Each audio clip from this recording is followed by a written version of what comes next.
Somali Sudanes Hospital oo loo aqoonsaday isbitaalka ugu fiican Soomaaliya waxaad ka helaysaa baaritaan daweyn qalliin dhameystiran iyo dhaqaatiirtii dibadda loo aadi jiray u doona daweyntaada oo sax ah caafimaadkooda ku jiray caanaha Confilag hadda carruurta si oo xafaayada Confi Baby waa kifaaxoode kala wix si ay mar walba kuugu soo dhacdo xubinta Kalamaan fadlan subscribe saar YouTube-keena Kalamaan kalamaanay doorashadii dadbaneyd oo muddo dheer lagu daado kooxdu ay dabranaysay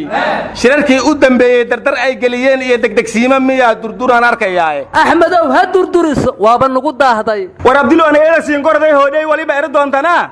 durdura geel baa ku jabay damaacina waa xun yahaye dalkuna waa lama huraan dadkuna waa lama huraan war kalamaanay dooldooma baahne doorashadii dawaalkiyo haddii daaha laga rogay dadweynuhu ku faraxiyo dawadooda weeye inaan dood abuur iyo dulmilow ku laabnayn ma la hubiyey dooxada mase sida doraadba inay daahdo dul raba darka weli hor joogaan warwalaweynay doorashadiina madaadkii xabaala aryadhaha xaadisu daalihaysi weliba lagama soo jawaabin su'aashi ahayd doorashadu madahfureed mase daaday u dabraaneed doorashadu madahfureed mase daaday u dabraaneed abdilo adigoo afrika roogda oo geeska afrika roogda oo soomaaliya roogda oo weliba doorashada dadbanta daahfurnaantaad weydiyaasa ma eta ajooylo ooyow oriyow eed shay dhiibadi warmadeeyow diiwaanka taariikhda adoon baarin soomaaliya iska dhaleecayne 1960kii waxaa la yidhaha guga afrika xorowday soomaaliyana xilligaas waddamadii xorriyadda qaatay ka mid ahayd 60kii ilaa 69kiina saddex doorasho dimuqraadiyaha ka dhacday waxayna ahayd Soomaaliya waddanka hogaaminayay dimuqraadiyaddii curdanka ahayd oo Afrika marka adigoon taariikhda si buuxda u eegin Soomaaliya dambi ha iska saarin ha jinaw hata gordi eleen sababta masabarkii aadan adimad wiinagan gamib walaaga ku uriyay war wala weynay lidankii baad ka hadlaysaane miyaydan arkay doorashada sanadkii hore Soomaaliya ka dhacday ee shacabku soo doortay madaxdooda ee sida dimuqraadiyadda lagu tartamay xageed nala qabateen marka ariya qowlan yar oo run minaad rabto anigu waxaan arkay doorashadii Soomaaliland ee afasiyooni ka dhacday dadka wajigu wada duubnay minay dimuqraati naga hayso war abdullah taadaada amisatahay hargeysan ugu kaalay jeelka adliinta ku cabtide wala kulli hal dimuqraadiyad hadda ma fadhinee dadbanayda in dabarka laga furaadan inoogu jirtaa waa la doorsadaan ka rabnaaye warana waxaan maqli jiray dada una dadbane dadab loo ximbaar tiyama wana waxaan maqli jiray doona uga ma bixi karo dabinkoowi geliyo dadabtiigu heerane war abdullah hadda waxay maraysaa damaciye jacaylkii xiskaygii daboola dabaylaha i raacshe doondoonistaadii kursiyahow daraadda waaban kuu diyoobe hadman kugu dangiigta gabooso anin waliba erafaday waan ku doonayaayo kursiyahow daraadda indhihii idaaleen armadeeyo waxaad ka tagtay nafta ku diyaare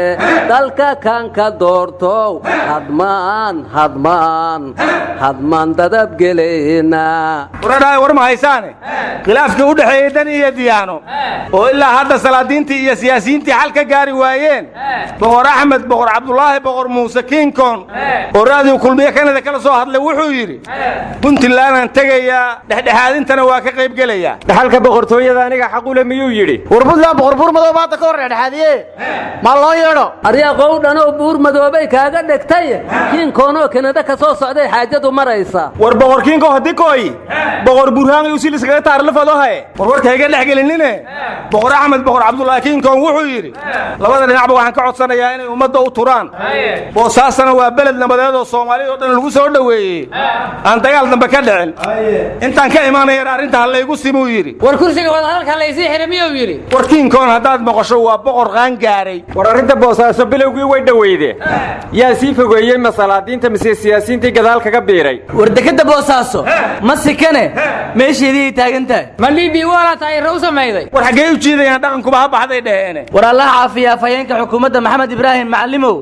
dhaawiciisa waxa loo qaaday dalka Turkiga waxaan isagay darawalkiisii qaaday diyaarad qaas ah ra'iisul wasaare Roblana xalay wuxuu ku booqday isbitaalka Erdogan joogaan ekis digfir waxaana la sheegay xaaladiisu inay soo hagaagayso marka asaga iyo intii kaloo dulmigu dhaawacayba caafimaad allah siiyo waranu waxaan la yaabay qormo uu soo horay danjira yuusuf garaad macallimi uu ka soo sheekeeyey qaraxyo badan inuu ka soo badbaaday wuxuuna yidhi waa qaraxii shanaad intaan ogahay oo isaga lagala beegsado markaa ilaahay caafimaad ha siiyuu yidhi kii isku qarxiyana ilaahay ha u naxariistuu yidhi mana garan sababta danjiruhu ugu duceeyey dhagarqabaha dadka laynaya war yuusuf garaad kiis qarxiyey hadduu allah u naxariistan leeyahay wuxuu boqor buur madow oo axmed godone allah u naxariista yidhi ku hayst qof muslim ahoon dembi ka gelin qofkii inuu bamba ku naqda go'aansaday oo naftiisa iyo naf kaleba halaagaya naxariistow ilaahay uga tuugay anigu ma aqaano ilaahayse waa caddeeyayoo qofkii naftiisa dila xataa inuu ahlu naar yahayow noo sheegay war yuusuf garaad ha la yaabinina saxaafad madax bannaan buu ka soo shaqeeyey wuxuuna yaqaanay labada dhinacoo warku ku saabsan yahay in dhexdhexaad laga noqdo marka sidaasuu ducada dhexdhexaad uga noqdo wuxuu yidhi kii dhaawacmana allaha caafiyo kii dhintoo isku qarxiyana allaha u naxariisto war anigu waxaan maqli jiray allahayow nin daacada allahayow nin daalina deeqdaada hawsimin warwar ma haysiine beledweyne aan idinkaga warramo ma webigiyaa fatahay maxaad fatahaad iyo masiibo ula soo boodaysa ma beeriyaa soo go'ay maa tidhaahi war macalin guudla waa lagu soo dhaweeyey ardabageedaysaa sirey erteena doorashadii xildhibaanada miyaa ka bilaabatay areebow yaa warkaa la roorine barwaaqaa jirta iga dhegaysta heshiis taariikhi ahaa beledweyne ka dhacay waxaana bargaayoo isla taagan la arki taliyaha ciidanka lugta ee militariga biixi jenaraal xuud oo aad ku ogeydeen duurka isagoo jabhad ku haysta iyo guddoomiyaha gobolka hiiraan cali jeyte weliba gacmahays haysteen oo kor u taagayeen war injineer khaliif idris isagoo meesha waa taagnaayey heshiiska maasaha ka soo shaqeeyey war injineer khaliif idris badow yaqaanaa beledweynada webiyow leeyahay war gacmaha maanta jenaraal biixi ku dheganaay cali jeyte xuud waxaan ku soo xasuustay gacmihii 8 February madaxweyne farmaajo ku dheganaay madaxweynayaashii ka horreeyay xasan sheekh iyo sheekh shariif aryaadaha jenaraal xuud beriga wuxuu yidhi rag waa dagaalaa waana heshiiya doqontuna mihin lagu diriray ogeeda mihin lagu heshiiya ma ogeyn xaqi naga maqnaayo xaquuqdi naga maqneed in nala sii hayaana naloo ballan qaaday aniguna si kalsooniyahaan ku aqbalay muga anigu waxaan la yaabanahay xaqa jenaraal biixi beledweyne geeyey war beledweyne rag biixi ka waaweyn baa 10 jeer tegey cuudna xalkamay keenina waxaa halkaa iga soo baxday biixi inuu erga ka ahaa madaxweyne farmaajo iyo mulkiilaha weyn alxaaji fahad yaasiin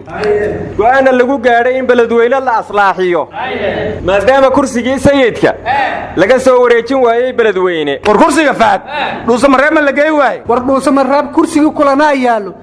yaasiin farayna hore uga soo qaatay baydhabana maxaa loogu wareejin waay war baydhaw madawiine lafta garaanga hiliwaan fadaha ulaas kala makadarada korta war madeeyow ajeelo ooyo waa codayaa la isku ogaaye madaxweyne xildhibaan raba miya haddana keenteen war aanal wal mooshiidii ludi laf iskuroogdo hablu ay ludi shaleedii ay luwaynee leere war madeeyow inta lugta meel kula jirtaa meel kale la raadsadaa miya aryaadaha samigay cabdullahna wuxuu yidhi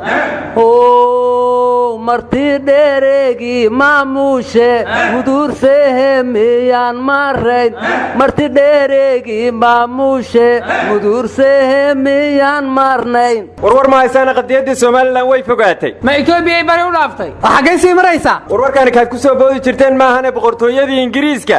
oo 60kii somalilan xorriyadda ka qaadatay iminkay waxay garawsadeen in somalilan madax bannaanideeda dib loogu celiyo aqoonsigeeda laga doodo 18 bishaan oo talaado ku beeganna baarlamaanka boqortooyada midowday ee ingiriiska waxay dhegaysan doonaan dood ku saabsan qadiyadda somalilan waxaana soo bandhigaya xildhibaan ingiriisa oo magaciisa la yidhaahda Kevin Williamson war doodu markay dhamaato gacantaa ku soo kuma xigo war ictiraafkii somalilan baa soo carfaya madaxweyne biixina maraykan buu u socdaa ingiriiskana wuu soo marayaa markuu soo noqdo horta labadooda ayaa xageeya war ingiriisku british somaliland miyaadan maqli jirin waa sokeeye war hadda gaboosow ishi bugtay ku bikaacsan miyaa leedahay isha muuqataa waa aqoonsi somaliland wax badanaa dadka lagu sameeyey ma dhabbaa hadda war somaliland waxay qaadaysaa calan yahow hadhicin hadheeliyin weliga dhisnow warwar ma haysaana qaar ka mid a odayaasha dhaqanka ee muqdisho waxay yidhaahdeen 40 casho ilaa doorashadu dhammaato bannaanbax muqdisho laguma qaban karo dad badan oo soo jeedintooda dhaliilana waxay yidhaahdeen waayahan odayaasha waxbaa la soo farayay fakarkooda danahooda kuma socon dad kalena waxay qabaan bannaanbaxa intii dhib ka imaan lahaa in la joojiyaa roon hadda bannaanbixii la joojiyaana bannaan la jiifiyaana bannaan miyuu noqday war maamulka gobolka banaadir waxaa la yidhi iska dhaaf bannaanbaxa looga soo horjeeda madaxweynehe sawiradiisa meel kasta hala surtay amarku bixin doonaan war madaxweynihii hore miyaa mise waa mid cusub war calaa kulli xaal wax kastoo la sheego dadka dirqi laguma maamulaa dan guud la yimaada horta ummadda wax danaha la aqoobaya xaggaa dan guud loo keena war dadku hadday dawlad rabaan miyaysan haysan war haddaad dowladnimada rabtaan marka hore dowladnimada naftirkeeda barta cabdikuus miyaa yidhi war doorta waa musharax war haddaad wax dooranaysaan wax idin anfaca doorta yaa ciddan anfacda kuu sheega all of you are qaran dumis ka fujiya noo fujiya war maxaa dhacay doorashada